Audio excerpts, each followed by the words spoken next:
magandang umaga po sa ating lahat mga kaibigan at mga ka-agri. Nandito naman po ang ating programang June Agri Kaalaman TV. Sa umagang ito po, araw ng linggo, mayroon po kaming isi-share sa inyo tungkol po sa amin pong gagawing pagpupunla ng atin pong tanim na ampalaya. Una sa lahat po, nagpapasalamat po kami sa lahat ng aming mga subscribers, sa aming mga viewers, sa amin pong mga sumusuporta sa aming YouTube channel. Maraming salamat po sa inyo. Sana po sa mga hindi pa po nakapag-subscribe, inaanyayahan namin kayo na mag-subscribe sa amin pong YouTube channel, ang June Agri Kaalaman TV. Ngayon po, mayroon po kaming ibabahagi sa inyo tungkol po sa amin pong pagpupunla ng Galaxy Max Ipuan na ampalaya, no? Kung pwedeng ipalapit yung camera para mas maklaro po. Ito po yung Galaxy Max Ipuan, no? Bagong variety po ng S2 seeds.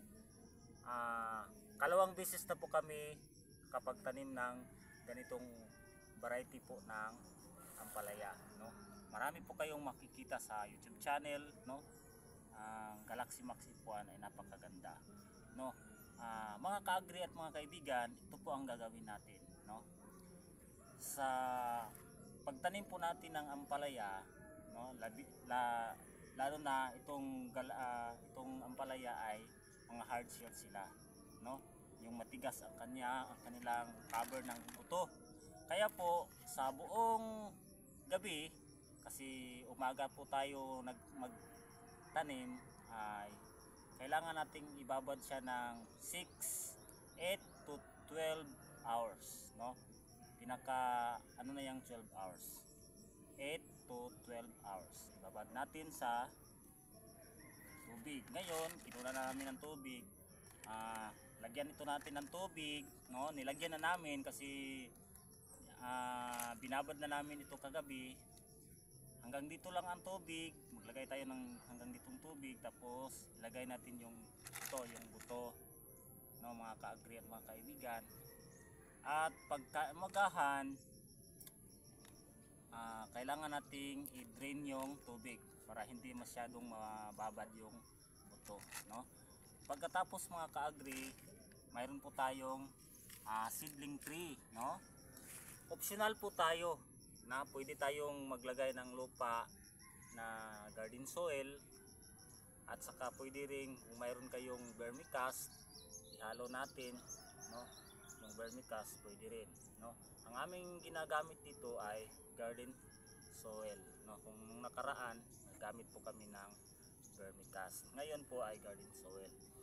Lagyan po natin yung ito po yung isa namin na seedling tree, no? Gamit namin yung seedling tree. Ang seedling tree mga ka-agri, ito po ay nasa 104 holes, no? Itatanim natin ngayon ay nasa 168 ka buto, no?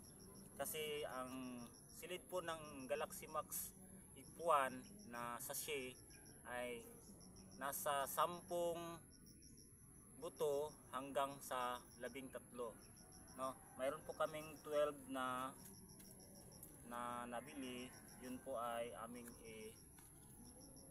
tatanim ngayon, no, mga ka-agri at mga kaibigan. Ngayon, ilagay natin sa seedling tray yung lupa.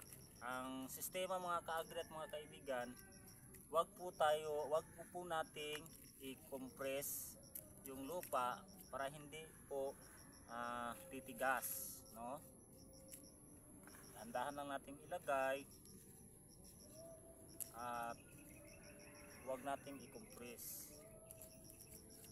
Tapos ilagay natin dito ay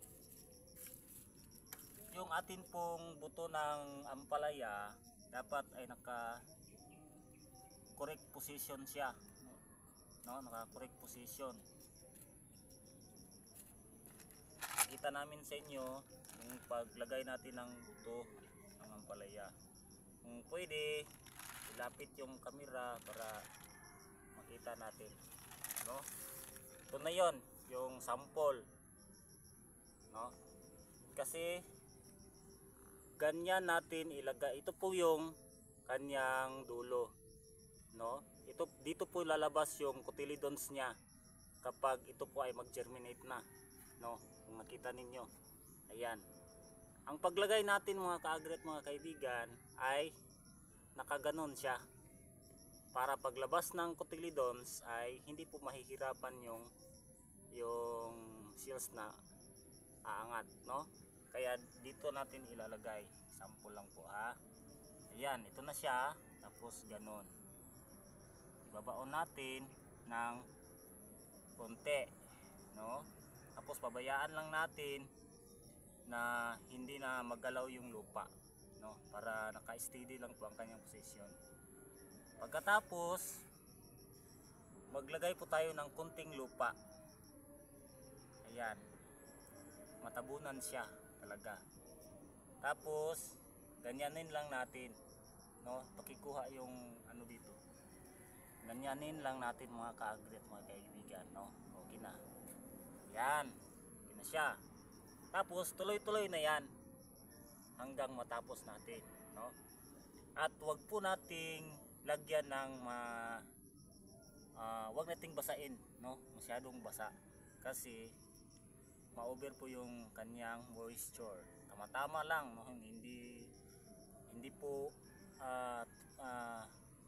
tuyong-tuyo at saka hindi po basang-basa. Regular lang po, no? Regular lang talaga para okay siya, no? At pagkatapos, pag mag-germinate na siya ay nasa 9 days to 12 days pwede nating i-transplant, no? Ito po ay transplanting method ang ginagawa natin, no? Yan lang po muna mga ka-agri at mga kaibigan, at salamat po sa lahat ng mga sumusubaybay sa atin, ang ating YouTube channel John Agri Kalaman TV, at sa mga sumasabay-bay po sa atin pong Facebook page at Facebook account. Yan lang po muna. God bless po sa ating sa lahat, at maraming salamat po.